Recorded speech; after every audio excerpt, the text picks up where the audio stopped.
What's up, party people? It's your boy Lucky once again, and today it's a review of episodes 1 through 3, season 4 for The Boys. Now, to kick things off, I'm gonna give my rating first. I give this a 9 out of 10 so far for episodes 1 through 3. It's very evident clearly on that they're kind of focusing on going back to your roots a little bit.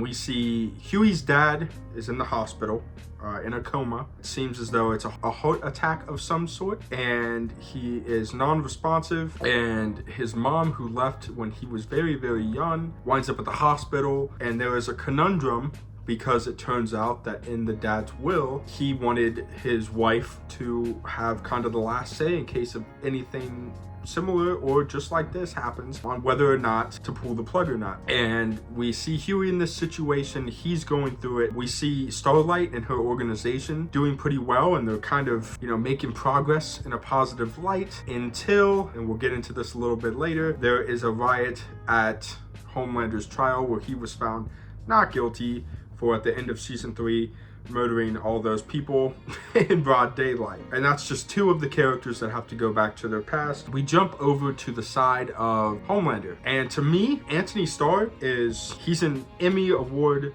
winning type of actor, especially in this role. He is special as Homelander, one of my favorite villains of all time, and that's something that is very difficult to kind of say. But for his role as Homelander, he is the pinnacle of what you're looking for. And this only gets better with season 4. We see him in a space where now he is fully the father of Ryan. There is no kind of back and forth with Butcher as much. Butcher is still trying to get through to Ryan, obviously, because like Joe Kessler, Negan from The Walking Dead says, if Ryan turns out to be like his father Homelander, the world is, well, you get the point.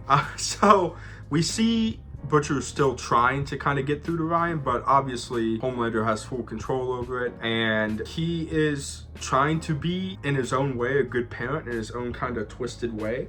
He wants Ryan to succeed him, but also he doesn't. We see glimpses throughout the first 3 episodes of this when he goes on his first save. And his first save obviously is done by Vought with actors and all that kind of stuff out in public. And Ryan was supposed to throw the stunt double, and he did, but he did too hard. And it ends up killing him, which is what we see in the trailer.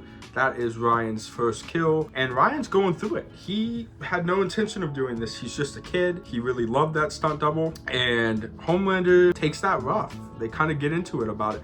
Homelander feels like humans are no more than peasants. So there's a lot going into this season, guys. And there is definitely a darker tone throughout the first 3 episodes, at least, to this season. We start off by them trying to track down Victoria Newman and kill her before the election goes through. And it's not working great. We see in the beginning that Huey tries to throw acid on her. It doesn't work.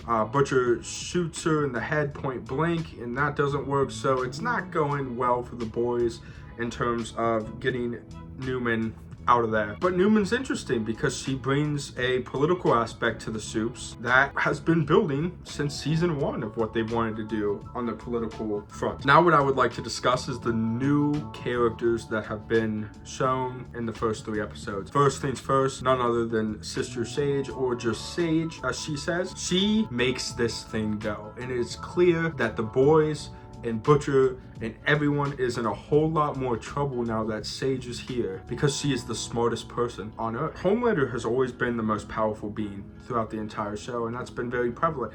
But also, he's very dumb, right? He's very gullible. We saw this with Stormfront. We saw this throughout the first 3 seasons, and with Soldier Boy, he kind of fell into the trap of wanting a father figure, and Soldier Boy got this close to killing him.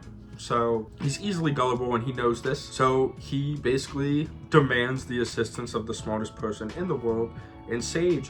And she's kind of behind the scenes puppeteering this whole thing. And I think throughout this season, we might kind of see her take over the reins of Homelander. And it's weird because Homelander doesn't like her. It's clear that he doesn't like the challenge that she gives him mentally of like, you have to listen to what I say or else it's not going to work out in your favor. But he's doing it because he sees how well it's already working. Like, for example, another new character, Firecracker, is introduced, and she is kind of this servant to Homelander. She has a podcast about how Homelander is correct, and the Starlighters are wrong, and she is very subservient to Homelander and the goal of Homelander. She does this not like Stormfront, not because she's an ex-Nazi and she believes in necessarily the goal. She even states that she understands that that's not something that she would usually say, but also, you know, people want to have something to believe in. She's giving them a platform to speak their mind, but she's doing this because going back to people digging into their past, when she was growing up at all those pageants that we got the backstory on Starlight of, Starlight bullied her and made fun of her and mocked her, and this is something personal to Firecracker. And so far her powers seem dumb, like I don't really care about her powers, but at the same time she's still such a dangerous threat, because if the news gets out that Starlight, who is this supposed good guy all the time, savior to the people, you know, she has this whole Starlight Foundation and Starlighters that help struggling kids and things of that nature, like people are going to look at her differently. And I think Firecracker very well could blow the top off of this and create a serious issue for Starlight. And I mean, even Frenchie and Kamika. Frenchie in this season is dealing with the fact that he has a love interest in this man. And we all knew, by the way, we all knew that Frenchie was bisexual from the graphic novel. So don't get that twisted. Frenchie has always been bi. He has this love interest in this man who he was in rehab with, and he got a job at the Starlighters Foundation, but he has to go revisit his past of the fact that he was working for the mob and killed this man's entire family, and this man has no idea about it. So he's grappling with this. Kamiko's grappling with the fact that she was trafficked as a child and forced to be a hero, not a hero, but a soup. And now she's in this kind of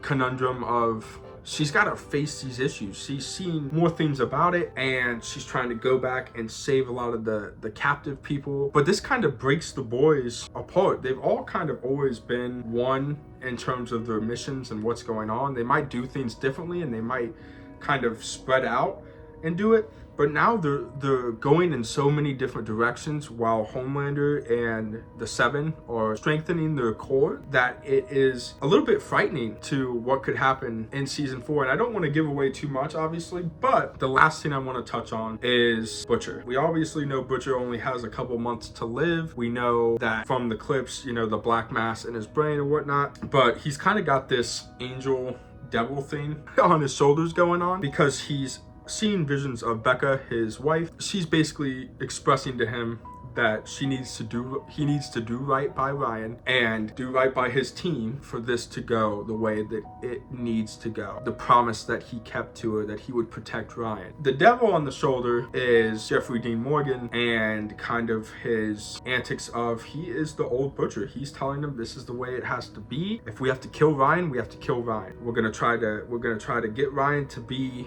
a good guy, but if not, he's dead. And I'm a CIA agent, this is the way it's gotta go. So he's kind of got this back and forth with it throughout the first 3 episodes. So nobody really knows. I feel like he's the big wild card of this. Also, A-Train kind of having a redemption arc, and the Deep being the Deep. So there's a lot to unpack here, guys. I can't wait. Episode 4 drops in just a couple of days, so I'll have another kind of breakdown / review of episode 4. But for now, this is Lucky signing off. Enjoy season 4, guys. For more nerdy content, remember to like, comment, and subscribe, baby.